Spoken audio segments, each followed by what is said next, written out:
اس آدمی نے کہا کہ یار تم نہ ادھر ادھر نہ ٹرے پھرو، تمہیں کوئی بھی نہیں دے گا، عثمان کے پاس چلے جاؤ۔ وہ جب سیدنا عثمان سے پاس گئے تو سیدنا عثمان اپنے گھر سے نکل رہے تھے تو وہ پیچھے پیچھے چل پڑا۔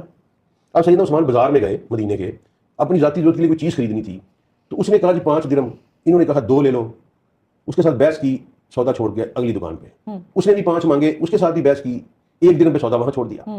تیسری پہ گئے، وہاں بھی بحث کی، تو وہاں سے وہ چیز لے لی، ٹھیک ہے، بحث کر کے 1 درہم اور کم کرا کے 3 درہم میں لے لی۔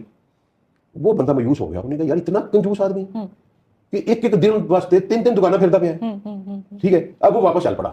اب سیدنا عثمان، یہاں اللہ نے ان کو بتایا تھا، یہاں اس کو آبزرو کر رہے تھے، جب وہ واپس مڑا نا تو سیدنا عثمان نے کہا ادھر آوے، واپس کیوں جا رہے ہو؟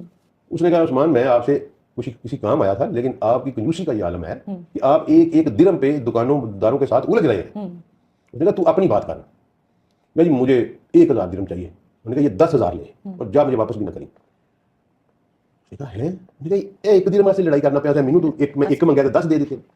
فرمایا وہ میری ذاتیات پہ لگنا تھا، مجھے حساب دینا پڑنا تھا، یہ میں نے اس کی راہ میں دیا، اس کا مجھے انعام ملے گا۔